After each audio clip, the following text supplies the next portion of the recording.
2 days after I accepted that position, the Carolina Panthers called and were like, hey, we want you to come down for like a workout and, come to our camp. And I was like, you gotta be shitting me. And I've been trying this for months to not do this. Yeah. And so I actually turned it down because at that time for me it was like, it's just time to move on. Welcome to Fitter Every Day, the show where we break fitness into bite-sized bits to help make you fitter every day. We're joined today by Iowa State legend. That's a big word. Josh Lenz. So thanks, Josh, for coming in. Yeah, thanks for having me. I'm excited to be here. This is a really nice studio. It's swanky. I mean, shout out to Snot Media Group. Hey, Ryan, behind the camera there. It's great because I just get to show up and talk, and then Ryan edits all of it. And so the amount of dumb stuff that gets said, we just get rid of it. So just cut it out. Yeah, that's good. I hope you're paying him well. Yeah, I think we are. So one of the things that I wanted to get you on here because, I mean, we are teammates for a while. And I think what kind of happens naturally when you are, I don't know if it's just a thing that happens with athletics, but I feel like athletics, whether it's athletics, military, or whatever, you have a lot of really close friends when you're in that experience. And then life sort of happens, you drift out of it. But the thing that brought you and I sort of back together was something that you're really passionate about working on, which is kind of the transition out of athletics and how that doesn't usually happen as smooth as people like to think that it is. So that's kind of the point that you're here is not just saying like, hey, here's this cool story, but here's what can be a benefit to society with just helping people do this. So in order to get to that, we got to figure out where we kind of started to. So, I mean, the Josh Lenz origin story, how did you get to Iowa State? Because you were one of the few people that had some scholarship offers that was part of that team. So how did you get to Iowa State in the first place? Yeah. So again, thanks for having me. I'm excited to be on here. So played basketball. I was a multi-sport athlete in high school and played basketball and football and ran track. Actually wanted to play basketball. And so I did the AAU circuit stuff and just didn't get tall enough. So I was like, yep, this is not. You stopped at 5'11". Yep, 5'11", 3/4. Oh, okay. So, almost. But so realized that there was probably going to be a better option for me going the football route. And so received an offer from Iowa State pretty early on. And then it was like junior year, sophomore year, or later? I think it was junior year. Maybe after my junior season is when I received it. And this is at Dubuque Hempstead, yes? Correct. Yep, Eastern Iowa guy. And, with being an Eastern Iowa guy, I actually grew up an Iowa fan and wanted to play there, just like a bunch of other kids from Eastern Iowa, right? My whole family, Iowa fans, or at least they used to be, and converted quite a few of them. But so after I got my scholarship from Iowa State, my coach was like, oh yeah, Iowa's going to come. Like, that's just how it works. Like, they'll offer you. And they just kind of kicked the can, and that didn't really sit well with me. Iowa State was very adamant about, they wanted me, and I played receiver played safety and running back in high school, and they wanted me to play receiver, and they were like, we think you can be a great receiver. And this was you were recruited by the Chiswick staff? Chiswick, correct, yep. And so they wanted me, and Iowa kind of kicked the can, and then, we want to see how your senior year goes, and preferred walk-on maybe, if, worst case scenario. And I was like, nah, not having that. And so I committed to Iowa State and never looked back. And so it was the best thing that happened, and I loved it out there, and still, like I said, converted a bunch of my family members, and I'll never look back. So one of the things that you said you came to Iowa State, but you were recruited by the Chiswick staff. Mm-hmm. You committed to the Rhodes staff, or did you commit to the Chiswick staff? I committed to the Chiswick staff, and then he left, and then when Coach Rhodes came in, he reached out right away and just said, hey, we still want you. We're going to honor your scholarship, and, we still think you can be a part of this program. What was that like? Because, this is a thing with a lot of the stuff we're doing through Goldfinch Athletics. We have a lot of kids, like a lot of athletes that are going to be there, and whether or not it's Division I, Division II, JUCO, NAI. It doesn't really matter, but you're going to play sports at another level. And my experience was a lot different than yours. I mean, I was a walk-on from the get-go. I got 2 scholarship offers. I got one to Nebraska Omaha, which doesn't even have a football program anymore. Sorry. And then one was to Northwest Missouri State, and that was a really bad culture fit. And I think I still have a historically bad visit there because my dad got into an argument with the strength coach. Oh, geez. Yeah. So we ended up leaving about a day into their official visit, and so they rescinded the offer after I think it was pretty clear that we were not going to go there. So those are 2 offers that I got. So I was walk-on everywhere. And so the pro on that is I got to choose where I wanted to go because pretty much if you're going to walk on one place, you're going to walk on everywhere else. So my experience was I get to pick where I go, but I got to work my way there. Yours was kind of the reverse on that, is you were chosen, for lack of a better term, by one staff, and then that staff left, and you then had to get sort of re-recruited, recommitted to another one. So for a youth athlete that's going through the recruiting process and committed, whether it's walk-on, some scholarship, full scholarship to one staff, and then has to go through at the other staff, what are considerations that you kind of had to go through? Like, what was that experience like, and what would you do what would you ask if you could do it again? Yeah, I think I was in an interesting place too, because that was my only offer. I could have went to Iowa as a preferred walk-on, but again, it was still pretty. I mean, nowadays that you get offered super early, I feel like. But for me, it was after my junior year, and and I think I committed fairly early too. I can't remember exactly when it was, but I think it was obviously before my senior year. I was in a weird spot too, where it's like, hey, if they don't honor this scholarship, I'm back to square one. So, and I obviously like the staff, and the Chiswick staff, and I committed to them. But more than anything, it was, I did visit Iowa State. I met a bunch of the team. I saw, game days and the fans and all that stuff. And so I fell in love with the university. So as long as they were going to have me, that wasn't going to change my mind just because the coaching staff left.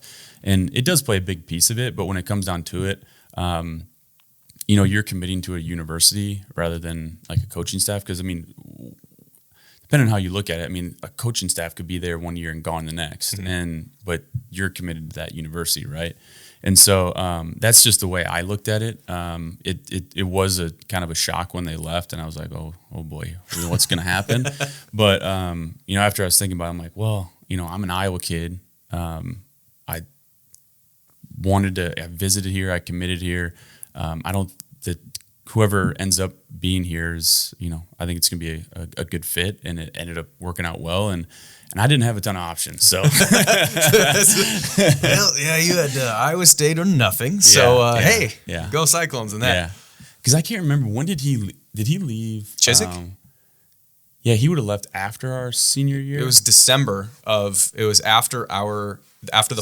it was during our academic senior year. It was after the high school senior year of 2000, the football season of 2009. Is after that season. He bounced in December. Yeah. They hired bounced in November, December. They hired Coach Rhodes in January of that year. So my recruiting story was, because again, I got to pick where I was going to go, and recruiting, again, this is more towards the youth athletes and then parents of youth athletes. I don't know necessarily how it is now, but I imagine it's about the same because the stakes are now higher than they were when they were there. So the incentive for a coach to get you to that school is higher now. So they're willing to say more to get you there. And you got to figure out how much of that is true. And so when we were going through the recruiting process, and, you do this visit to UNI or Iowa or Iowa State, whatever, and you ask my dad, who I've said it on here before, I can tell you 4 things about my dad and you can get his personality. He was the oldest boy on a 2,000-acre hog farm. He was a 4-time state place-winning wrestler. He went to the Air Force and then went into construction. 0 bullshit allowed in the Woody family. And so he would go into these official visit meetings and would go, why is my Straight son to the point. Why is my son not getting a scholarship? Yeah. And they would dance around and whatever. And the only coach that answered honestly was Coach Rhodes. Yeah. And 3 weeks after we got there, went to that visit because he was going to honor the preferred walk-on meeting and come in there. And Dad goes, why is my son not getting a scholarship? And Rhodes goes, honestly, I don't think he's fast enough. because based on what I've seen from the highlight tape, if he wants to play running back, he's got to prove that he's got to be able to run away from people. Right. I've only been here for 3 weeks. I've only seen his highlight tape. I haven't had a chance to look at his game or talk to his coaches. If he proves me wrong, we'll give him a scholarship. But at this point, I don't think he can run fast enough. And we're like, sold. Yeah. You told the truth. Just, sold. Straight shooter, yeah. So, yeah, it was 3 weeks after he got the job is when I committed. So I remember that time frame decently well. Gotcha. Yeah, I couldn't remember exactly what it was. Yeah. Yeah, if they wouldn't have honored it, that would have gotten real dicey. Oh, yeah. That would have gotten real dicey. You'd have joined the walk-on party, man. Yeah. Nothing wrong with that. So one other thing that, as you get to Iowa State, another thing that's different between you and I is you got to play as a freshman. Mm-hmm. What was that like? It was a lot, man. It was crazy. I remember the summer going into it, and we do 7-on-7s and all this stuff. And I don't know if you remember this, but like I remember I'd be out there and running plays with the guys that have been there, right? And making some plays, whatever. But Marquise Hamilton was on the team, and like, dude, there'd be times where I'd be like, I have no idea what this is, and I kind of look at him or whatever, and or just the older guys were helpful, and so if you get out of the huddle or break a huddle, you're like, dude, I don't know what, whatever, they'd help you out, right? Just like what everybody does. I did the same thing for younger guys when I was there, but I just remember Coach Herman just saying something about like, Josh Lenz is a freshman and he knows all the plays and all. And I was like, oh God, no, don't do that. Please don't do that, because that is not the case. Like, yeah, don't get me wrong. Like, I picked it up, I was learning it, but it was not to the extent that he made it sound like, right? Like I had, knew the playbook like the back of my hand type of deal. But yeah, so it was stressful before that. And then after that, it's like, oh, Josh knows all the plays. I got to hold this standard up. Yeah, now I got to, go actually know all the plays. And but it was fun, though. I mean, I think during the Nebraska game, I had a hernia, which was pretty early on in the season. And so I was starting to build up and starting to get more and more playing time. And then I had that hernia, and it just, dude, it set me back so much. And so even it got, like, to the point where in the bowl game, I'm pretty sure all I did was return kicks. Like I couldn't, like, taking off and stopping was just absolutely miserable. So like I said, it was at the beginning of the year, it was super fun because, again, you're part of the game plan, you're learning the playbook, you're part of, kick return, punt return, all of that stuff. And then you kind of have that setback a little bit, and then, obviously you can't do as much in practice, and so then you can't do as much in games, and so that was a little bit frustrating. But definitely cool to be a part of, my freshman year, being a part of the team and making the bowl game, winning the bowl game, doing that stuff. So at what point did you feel like you had your feet underneath you, like during that? Because for me, I didn't have my feet underneath me until like halfway through 2010, and so I redshirted in 2009. And then it was like halfway through my freshman year when it was like, and I had a fairly limited role. Even then, it was like, hey, it's 3rd and 4. We need someone who's either going to pick up a blitzer or run through a 260-pound defensive end. Yeah. Sir, yes, sir. Yeah. I got that. But like, at what point did you feel like you kind of were like, okay, I fit in here? Yeah. I think it was probably, during the off-season stuff, you start building confidence as a freshman because, we had like a workout program, right? But it's nothing to the level of once you get into college, right? And so you gain some strength, gain some speed. Your teammates start noticing different things. You're competing against your teammates every day, so you kind of see where you stack up and as far as that goes. And so you just kind of build more and more confidence. And then obviously doing 7-on-7 stuff throughout the summer and. But I think, going into that fall camp, just of 2009. Yeah, like going into that first fall camp there, and then getting into camp, and then slowly but surely, again, like picking up the playbook, actually knowing it this time, not just like having Herman say you did. Yeah. So like understanding the playbook and then being able to go out there and just play free and then make plays, and then again, like having some of that, your teammates notice you, and the coaches notice you, and you're like, oh, I belong here. Like I can do this. And so you just build up that confidence, and then it just keeps growing, right? And so I think for me, just getting through that first camp, because it was a grind, man. Oh boy. Oh boy. That's you get through that first camp, you can get through anything. Whew. Did you what was your welcome to college moment? I think I've told it on here before, but like here was mine. So as a preferred walk-on, I had to pay my way there, but I got to get a spot at camp, which is you have 85 spots that can go to, or 105 that can go to camp. So I was one of the 105, which is big honor for a freshman. Happy about it. Two things. One is they gave me offensive lineman cleats because I don't think they knew the equipment staff. At this point, it was Troy. I don't think they knew who I was. Yeah. So I got high top offensive lineman cleats that were about 3 pounds a piece. So that's number one. Number two is for the first padded practice, we did the blitz pickup drill. Oh, yeah. Which was linebackers are 5 yards off from the line of scrimmage. Running backs are 5 yards in the other direction from the line of scrimmage. And they just set cones where they say like, oh, this is a blitz up the A gap, and they pretend there's an A gap there. There's no lineman there. No, it's just full speed. Which means, I think as a running back, I'm at a disadvantage here because 100%. the linebackers in a blitz situation can't just go anywhere because they run into an offense or a guard, or they run into a tackle, or whatever. They gotta hesitate to wait for the hole to open. Yeah, and then, get through it. Yeah, it's just me and someone else standing 10 yards apart, and then they have some GA or it's like Ryan Gent or something like that. Some like a walk-on quarterback standing there to kind of move around a little bit. Yep. But it is just, I mean, that is hamburger drill. That is, you run into someone as fast as you can. And I was in the back of the line, and you know how like. So the first person in line will go against the first person in line, second and second. Well, what if one line is 7 people? Oh, yeah. And one line is 5 people? Yep. There were more running backs than there were linebackers in this particular drill. So Fred Guerin cycles back through for my first rep of this ever. Fred Guerin was an all-conference linebacker. He was small on the linebacker side, was about 235, 240, solid, freak athlete. Saw that I had no idea what I was doing. I went up to try and block, sternum first. His shoulder pads hit me right in the chest, and I landed on the back of my shoulders. And Coach Pope, who is one of the sweetest people on the planet, was out and out laughing as I got back to the line. He was like, well, son, you need to keep your shoulder pads down. Yeah. So mine was getting airlifted by Fred Guerin, a blitz pickup drill, as a welcome to college. Like, this is different. These guys are different. Yeah. Did you have one of those? I don't know.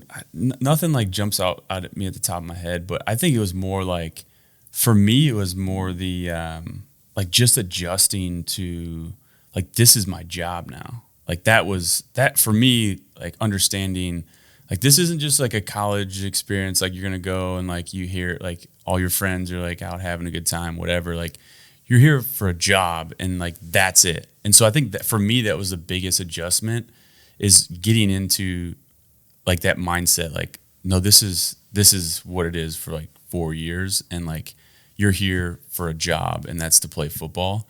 And I mean, obviously, education too, but like so is everybody else there. But they're not.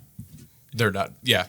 I mean, they don't have that strict of a. I mean, you get there, and it's like, okay, everyth's laid out for you, right? It's like, okay, this is when you're at practice, this is where you're at lifting, this is when you're at your classes, and then, that first summer, it's you don't really get the full extent of it, and then you get into, I think when you get into training camp or fall camp, and then it's like you go fall camp straight into classes, straight into a season, you're like, oh, what did I get myself into?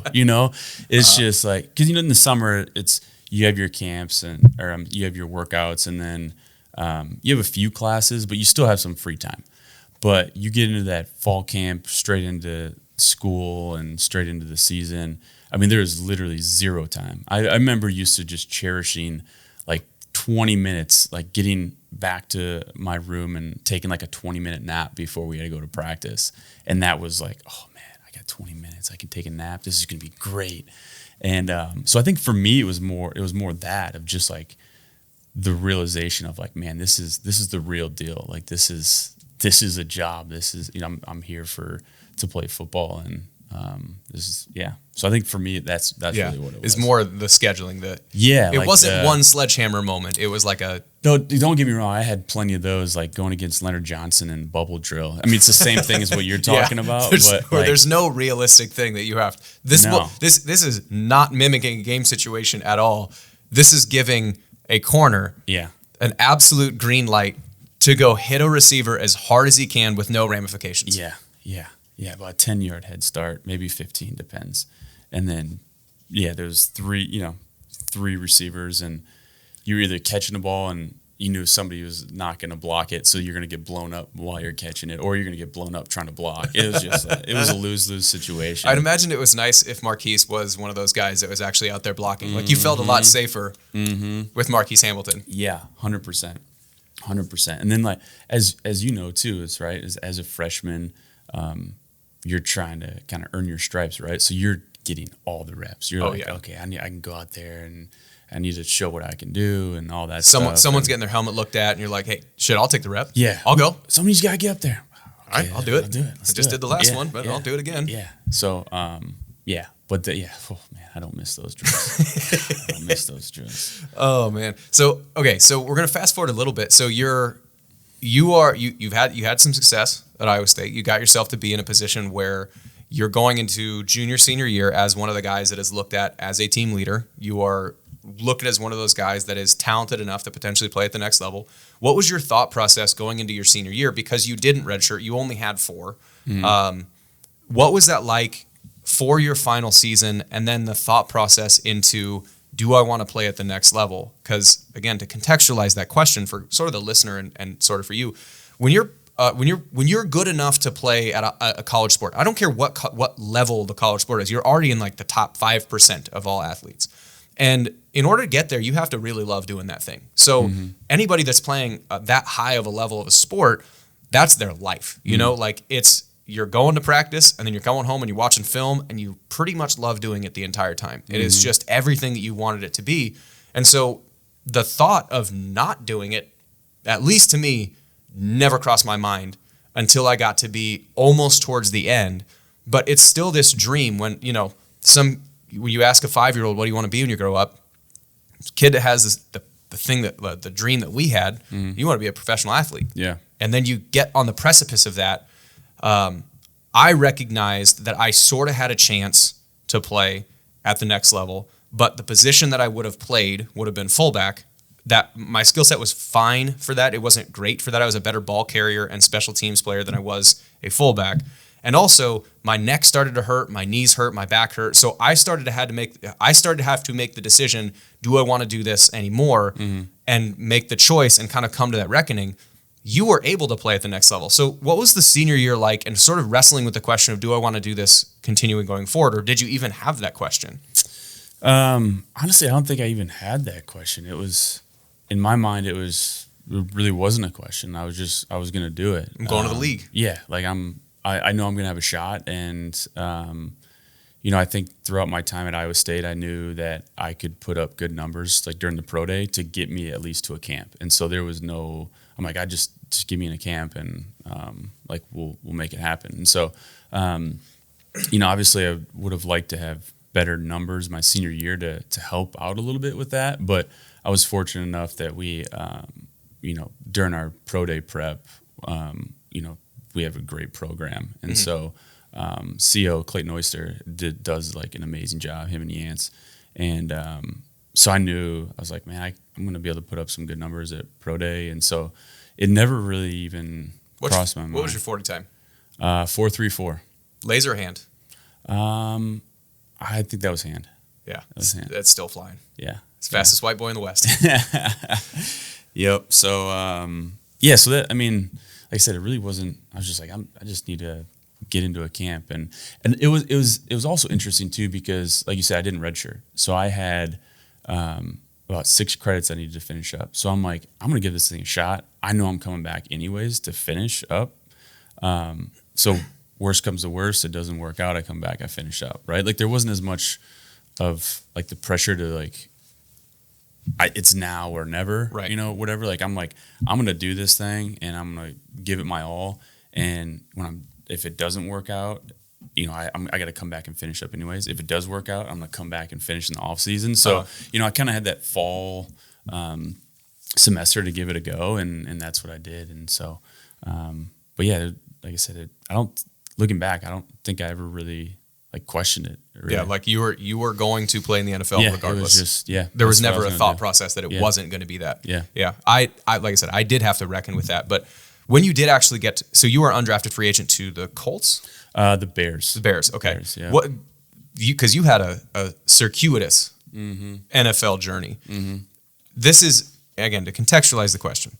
My understanding, and when I was going through the decision-making process of do I want to pursue the NFL or do I not want to pursue the NFL, one of the things that weights into that decision is that there's two different contract types. There is a active roster spot, which is that I jokingly call it more money than Jesus type money. I mean, the minimum league salary at that time I think was $415,000 or $485,000. Yeah. If you make an active roster, you make that amount annualized per the weeks that you're on the roster. Correct. So if 485 and you're on the active roster for whatever, half of the season, then you would take home that amount every week. That just here's your check. Yeah. But then there's a practice squad, and the practice squad has much less than that. Yeah. It is somewhere, depending on the position, your contract, your agent, whatever, somewhere between like 70 and 110,000 a year, which is great. It's great money, especially for a 23-year-old. But the job that you're doing, especially for me, was if you're playing fullback, you're going to be running headfirst into 255-pound professional athletes every single day for 3 hours a day for $70,000 a year. Yeah. All right, this is fine, but this is not great. And if you're on a practice squad, you may or may not, depending on the continuation of that, because they can cut you at any time. Yeah. If you're on the practice squad and maybe they're playing a team as a fullback, maybe they're playing a team that doesn't use a fullback. They're playing like the Peyton Manning Colts that year, or the Peyton Manning Broncos that year, or that week, and they don't need a fullback because that team doesn't have a fullback, but they do need an extra receiver, so they cut you as a fullback so they can hire an extra practice squad receiver, get that guy up to speed on the running or on the receiver spot, because there's only so many practice squad spots that you can have. Yep. So you get to play football professionally, but your roster spot is hardly guaranteed. You get good but not great money, and if you do get cut, like the pension, I think it's after, is it 3 years? Yeah, 3 years. You got to be active for, I think, 3 games, I think. Right. And so you may or may not get a pension from that, which the NFL pension is awesome, but you have to be able to be there for it. So, like, the odds are so substantially stacked against you in that way that I was like, okay, do I want to go get my brains bashed in for $70,000? No. Yeah. For $2 million? Maybe. Yeah. For $70,000? No. So that was how the NFL contracting works. You were an undrafted free agent to the Bears. What was you took a hell of a lot of different stops. Take the listeners through where you were and how that worked. Yeah. So as an undrafted guy, I mean, I had a feeling, even I had a good pro day and whatnot. I mean, there was an outside shot, maybe 7th round, but like in my head, I'm like, nah, this is probably not going to happen. But the crazy part is you start getting phone calls during the 7th round from different organizations, like saying, hey, we're not going to be able to draft you, but we want to sign you as an undrafted free agent. And then they'll like make some like signing bonus offer or whatever. And so I probably had about 10 different options I could have gone to. And, during this whole time, it's, you hear from an organization, you'll talk to your agent. Okay. And then all of a sudden another organization's calling. It's just like, it's pure chaos. And I was at my wife's parents' house with like all my family. So they're out there like watching the draft and then like understanding that I'm on the phone. And so they're like, oh, what's going on? Like, is he whatever? And so got it down to a couple. And, Green Bay was one of them. And then Chicago was another one. And there was a bunch of other ones too. I think my highest like signing bonus offer was from Jacksonville. And it was like, I don't know, somewhere like $10,000 signing bonus or something like that. So like not. Again, cool, good. We're not saying that $10,000 isn't nice. Yeah, but when you're looking at like the comparison, bonus, right? Yeah, exactly. The first, the granted, it's the highest overall, but the first overall draft pick signing bonus, I'm pretty sure is like $7.2 million. Yeah, $10,000 ain't much. Yeah, exactly. So they're just like throwing like scraps to the undrafted free agents, right? Anyways, but so I decided to go to Chicago. Being a Dubuque kid, 3 hours away from Chicago, like maybe there was other places that would have been a better fit. But in my head, I'm like, man, I'm gonna go to Chicago. I'm gonna play in Chicago. I'm gonna be 3 hours from home. My family's gonna come. All this stuff. So anyway, so I went to Chicago. Get to Chicago. I'm like, this ain't it. They have their guys. They have, Devin Hester didn't even play receiver, but took a receiver spot because he's Devin Hester. He's the greatest kick returner to ever do it. Alshon Jeffrey, Brandon Marshall, like they just had all these dudes, and they have a bunch of. So this was the Jay Cutler era? Yeah. Okay. Yep. Was he a weirdo? Jay, I'll just say like whatever you think Jay would be like is probably like how he is in real life. But I mean, like I said, I was only there for a short amount of time, and I was an undrafted guy that he didn't care about at all, right? So, but I just found out real quick, like, man, they had their guys, and even the guys that didn't play receiver. I think the weird part about it is people that maybe don't watch it like as in depth, which I didn't realize it to this extent, is that, I mean, there's special team guys that just do special teams. Like they don't they're receivers, but they don't take reps at receiver during the game at all, and they're just strictly special teams. It'd be like Slater from the Patriots, who is an unreal special teams player. Made a career as a special teams guy. But it's literally never, I don't think he's ever played a snap at wide receiver. Right. Yeah. And so you're going against those guys who are established special teams guys, and which you don't really think about, right? You're like, oh man, I could be a better receiver than him, but it's like, well, you need to like, you have all these other guys. Punts really well. Yeah, he does special teams really well, and so I got there and I was like, oh man, I'm gonna try to put some stuff on film and do that. So I saw the writing on the wall, so I got released. And do you get like a short-term rental with this? You stay in a hotel? Like what is the living situation?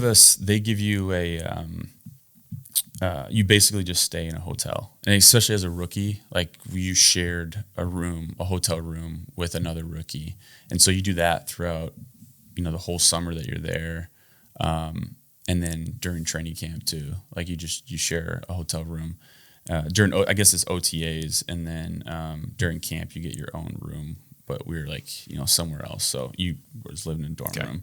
But anyways, I got released after the fourth preseason game.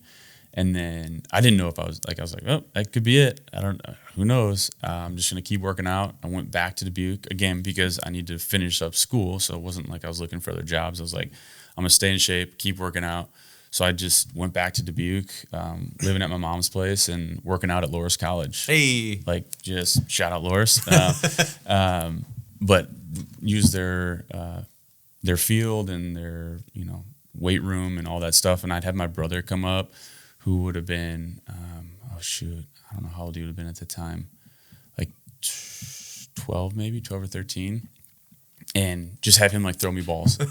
I was like, the one day I was like, hey, do you guys have a jugs machine I could use? And they're like, oh yeah, it's in the garage over there. Just, you can get it.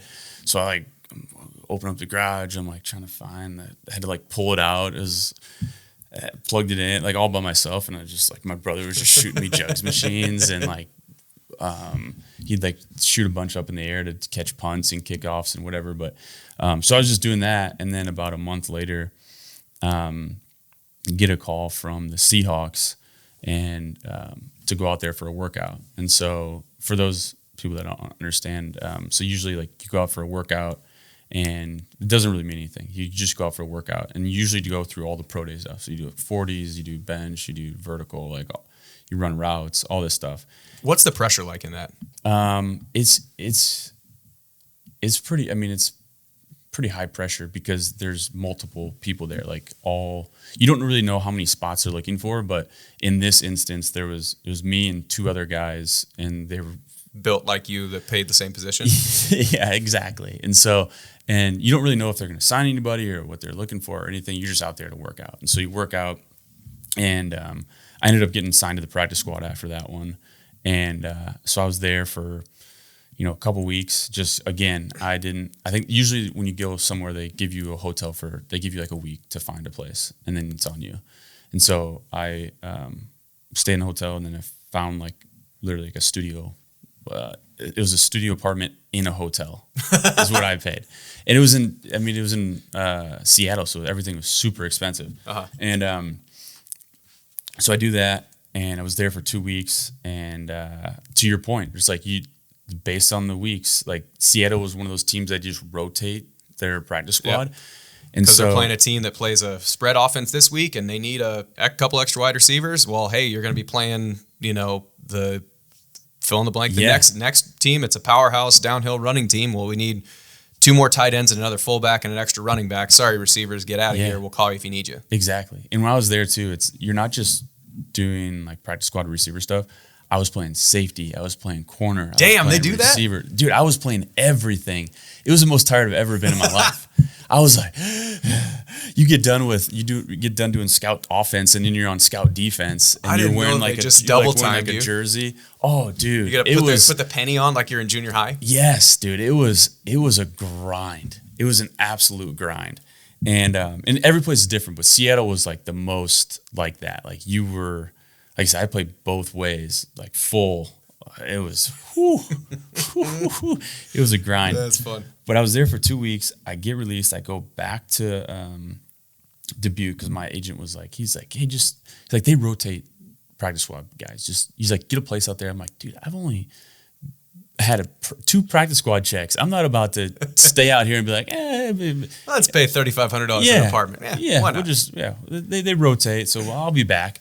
No, I wasn't doing that. So I went back to Dubuque. The next week, get a call from the Colts. So I go out there, do the workout. Again, this one they had like multiple positions. They were doing a bunch of stuff. And get done. They didn't sign anybody. No receiver, like none of the positions. It was truly just like a workout. But they're like, we really like you. We'll be in touch, whatever. So I go to the airport. I'm like, all right, going back to Dubuque, see what happens. I'm in the Indianapolis airport, and I get a call from the Seahawks. And they're like, hey, we're going to change your flight. So we're going to get you a flight from Indianapolis. We want you to come back out to Seattle. So I went from my workout in Indianapolis, flew to Seattle. I was there for 1 more week. And then again, they signed Percy Harvin. And every morning I'd wake up and I'd check Twitter to see. Every Tuesday usually is when they do stuff. So every Tuesday I'd check. I'm like, who did they sign? What's, whatever.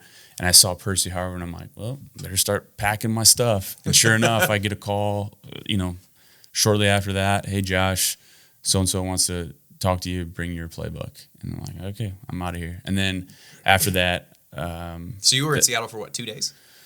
No. I was there for, a cumulative like 3 weeks. Okay. But I was like, after they took me back out there, I was there for 1 week, like another full week. Okay. And then, like I said, then that Tuesday rolled around. I'm like, they signed Harvin and. Yep. And then I was out. And then after that, I went to Indy, and I was there for the rest of that season and then all of the following season. And that was my longest stint. And did you come up to the active roster at all? So when I was with the Colts, I got activated for the AFC Championship game. Okay. And we played the Patriots. So that would have been you were a Peyton Manning teammate, yes? Or was that Andrew Luck? No, Andrew. That was Andrew Luck. Yep. So we, I'm trying to think who we beat the Chiefs. It was like I'm a Chiefs fan. In Lucas Oil, it was like at the time it was like the largest comeback victory in playoff history or something like that. Was that the one where Luck fumbled and then recovered it going into the end zone? Yeah, and they kind of dove in. Yeah. Yep. He also seems like he would be a great dude, but a total dork. Yeah, dude, Andrew's such a nice guy. All the stuff that like he legit just had a flip phone. That's so great. Yeah, but he's just like super nice guy. But yeah, so that was really like the first like eye opening. Like, oh man, this is the real deal. After that, and so I was, like I said, I was in Indy for pretty much 2 years after that, and then when I got released there, I had tweaked my hamstring during OTAs, and they had just drafted Philip Dorsett in the first round. And again, I was like, well, writing's on the wall there. Yep. And so, this is the kind of business it's just a business, right? You get healthy enough just to get on the field. And it was like the first day back, I was like limping around out there and got released that day. First day I was out there like participating in practice after I tweaked my hamstring. I was like gone. So, and from that point forward, was that it for the NFL? Was that it for football, or you get a couple more spots? I had a couple more. I went to Cleveland. Had a crazy ride at Cleveland.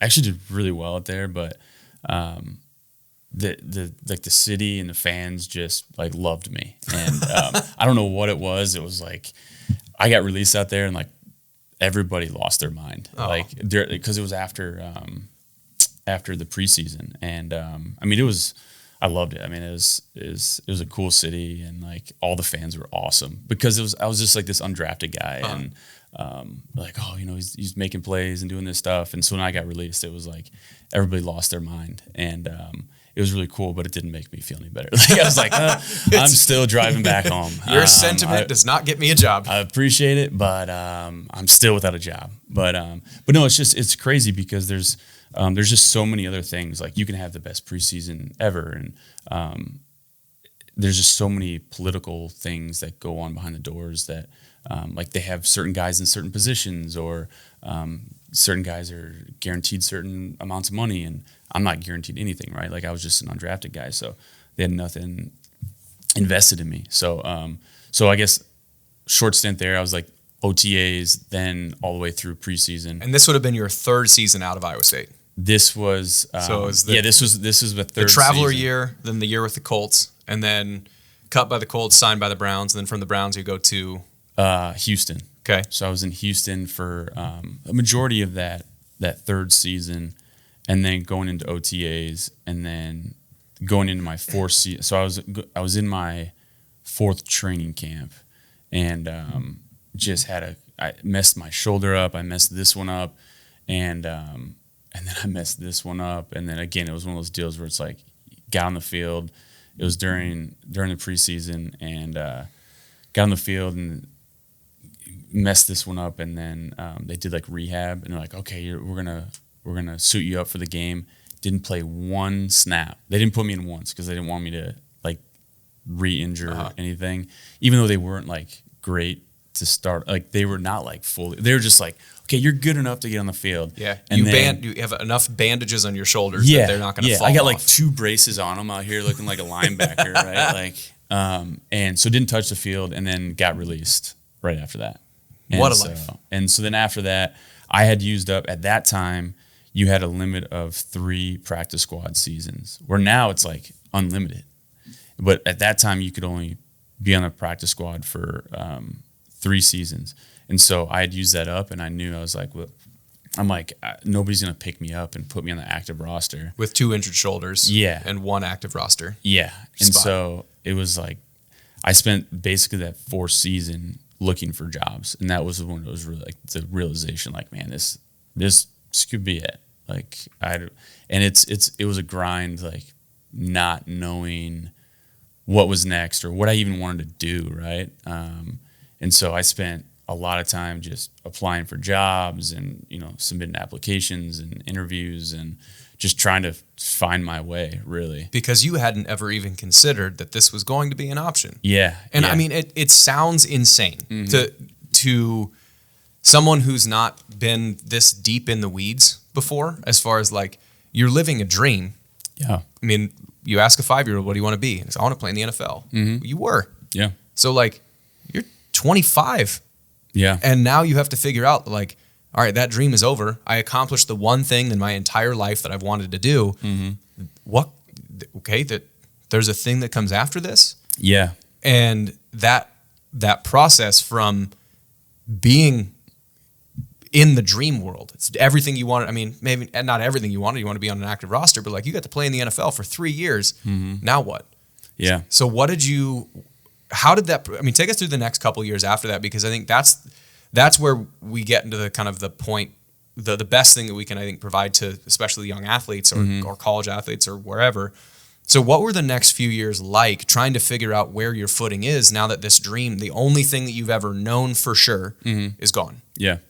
Yeah, I think for me, it was, I had it in my head a little bit. I guess maybe part of the reason I didn't really consider it is, you know, there's so many athletes that get done with college sports and they go into med device. And I'm like, oh, I'll just go into med device. And like, didn't really think about what I actually wanted to do, right? So I'm like, med device, it's a, you know, great industry. You make a ton of money. Yeah, you know, former athletes do really well. And so that's all I was looking at. just med device, and without really like thinking like, what am I interested in?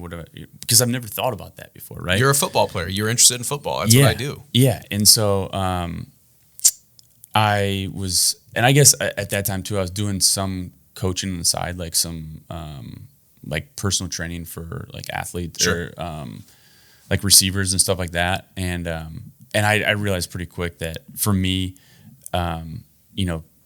doing the nights and mornings and whatever, and if I wanted to go the coaching route, then you don't really know if you're in college or pros, like you don't really know where you're going to be from 1 year to the next. And so it's like, for me, it's like that's probably not what I want to do. And so like I said, I went the med device route, and just months of interviewing and submitting resumes and just doing all this stuff. And I was like, man, this is kind of hard. And so I kind of got that realization where you see like other people that have been graduated and they're 3 years, 4 years into their career, and you're like, man, I'm so far behind, and I don't even know what I want to do, right? And so I was like, I just need to get a job, right? And so ended up getting on with Stryker Spine, worked for a distributor that sold Stryker Spine, and I shit you not, 2 days after I accepted that position, the Carolina Panthers called and were like, hey, we want you to come down for like a workout and come to our camp. And I was like, you've got to be shitting me. And I've been trying this for months to not do this. Yeah. And so I actually turned it down because at that time for me it was like, it's just time to move on.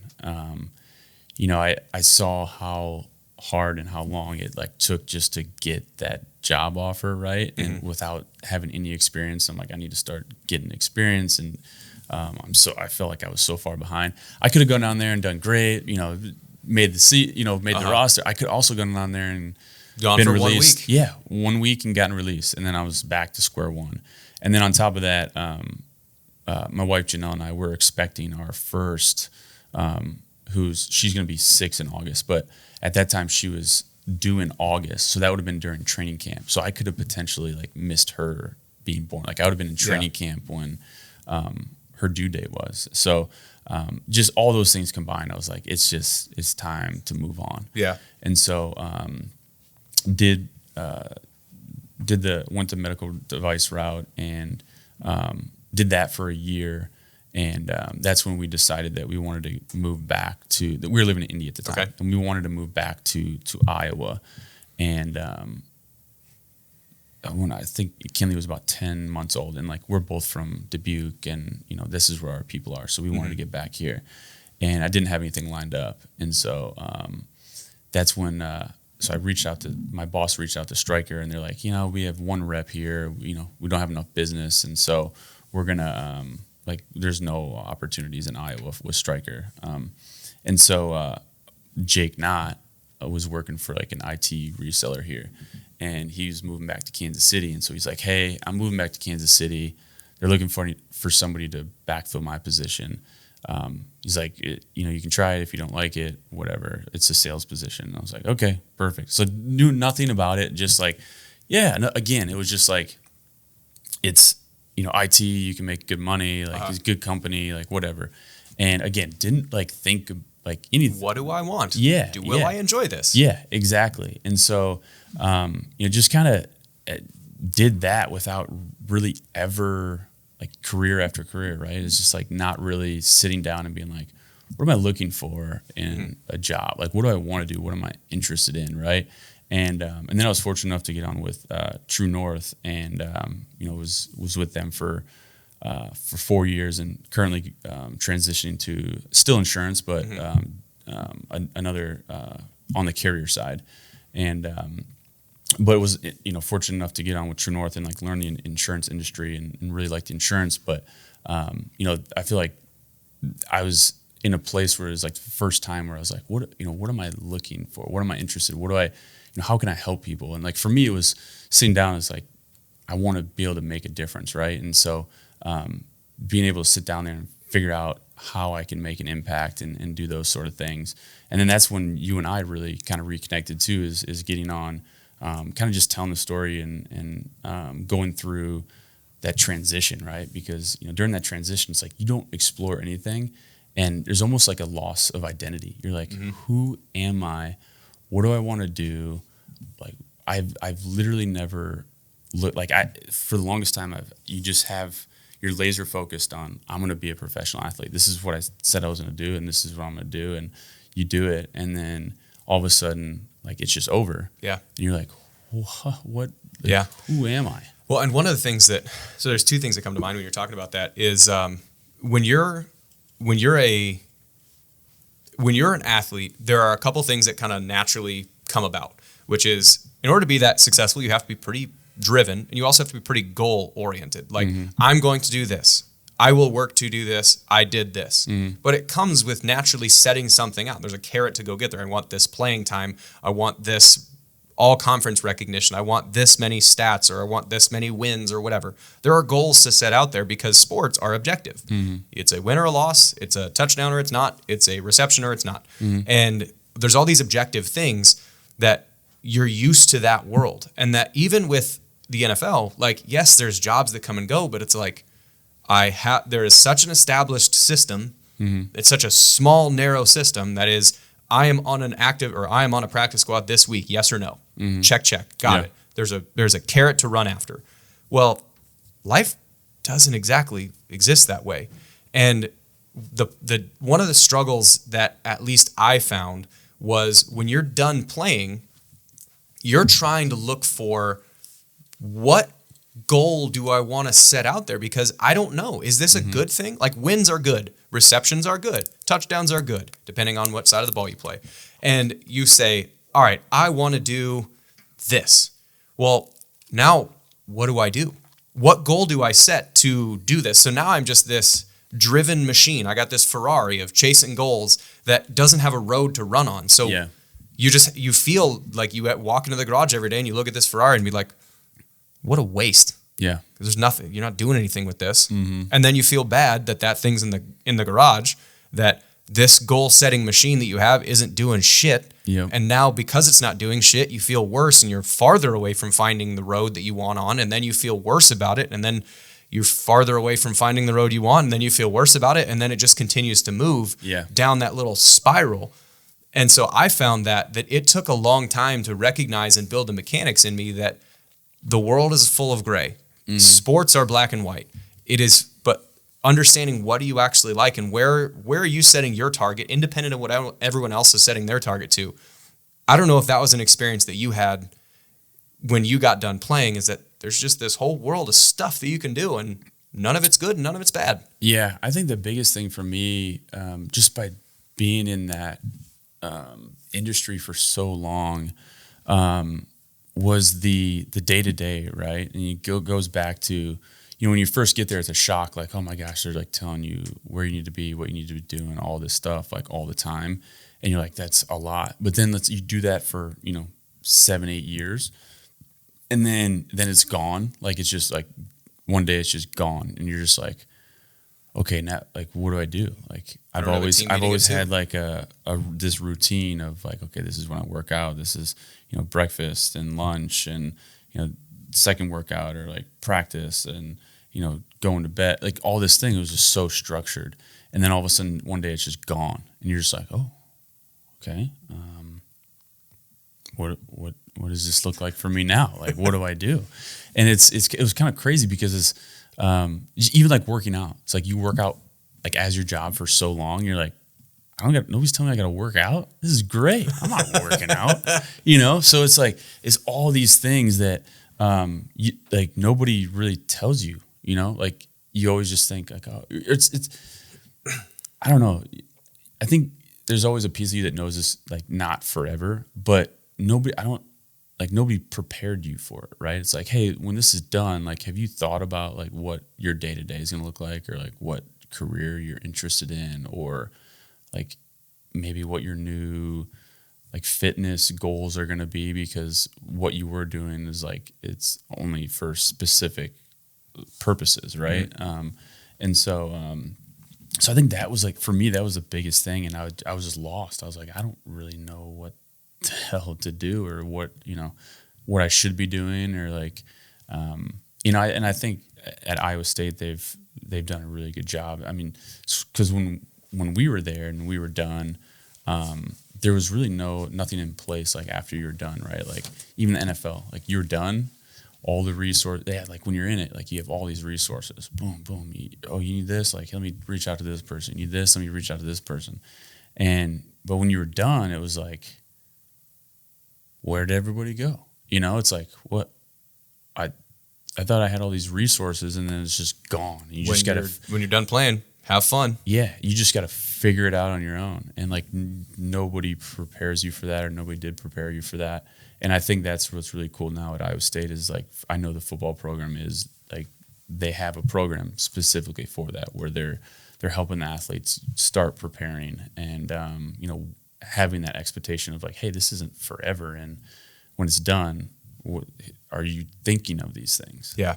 And one of the things that kind of, as we're, I don't know, getting towards the actual productive advice part, there's what it feels like sports fill the role of in that is when someone's telling you what to do with these things. Mm-hmm. It's fitness is the point of fitness is the sport.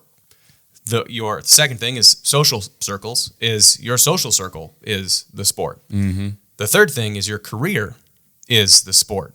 And then the fourth thing is that your identity is that of the person who plays the sport. And so like when you're done, 4 of those components are removed. Yeah. So you have no reason to work out. You have no capacity to create social relationships because you're not in a team with anybody. Mm-hmm. The great thing about a team is you're around everybody every day. Yep. Everyone's shooting for the same thing. We got the same goals.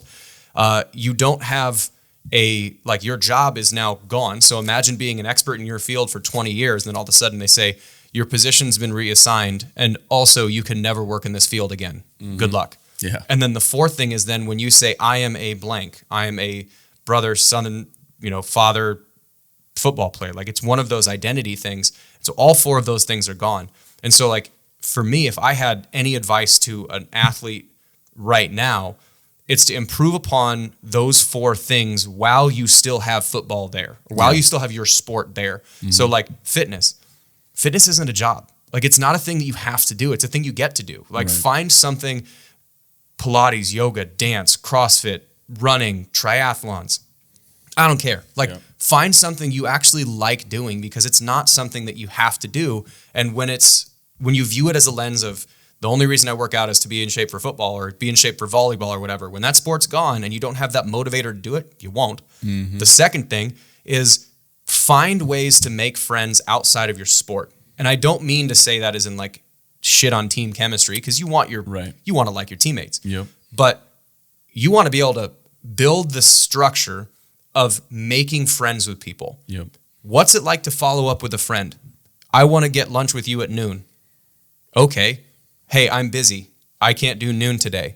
And then do you just quit and say, all right, well, guess we're never going to see each other again. So like build the schedule or build the tactics, because it is something that you don't know how to do. Like you might not realize you don't know how to do it, but you don't know how to do it right now. Yeah. Is actually building friendships. And the third thing is your job is find a thing that you're interested in doing. Yeah. There is so much money to be made in this world. Doesn't mean it's like you're making millions and millions, but like you can make a career doing anything. Yeah. So find something you enjoy doing, maybe not to the degree that you enjoy sports, because that might not be possible, but find something you enjoy with. And then the identity part, that one might be a hard pill to swallow, but recognize that it's going to be done at some point. So like those 4 things, if I had 4 bits of advice, it's just improve. Fitness is not a job. It's a thing you get to do. Build the social skills on how to make friends.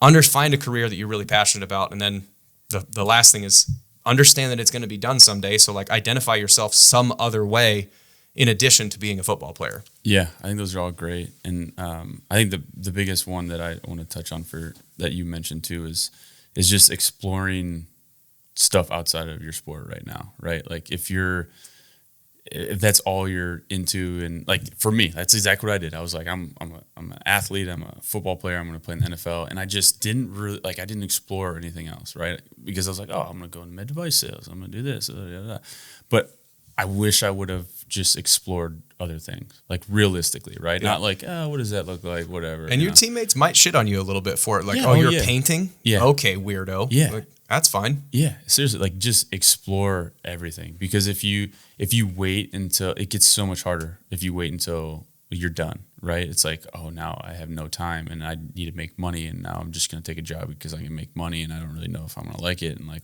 all these things. And so like now is like, if you're in high school or in college, like now's the time, because you're never going to have, like, you have a busy schedule, but like the real world is just a different thing, right? And you have the resources right now to do all that. So like now is the time to start exploring what that's going to look like and what you're interested in, and what the next path looks like for you when you're done. Because if you wait, it gets a lot more challenging.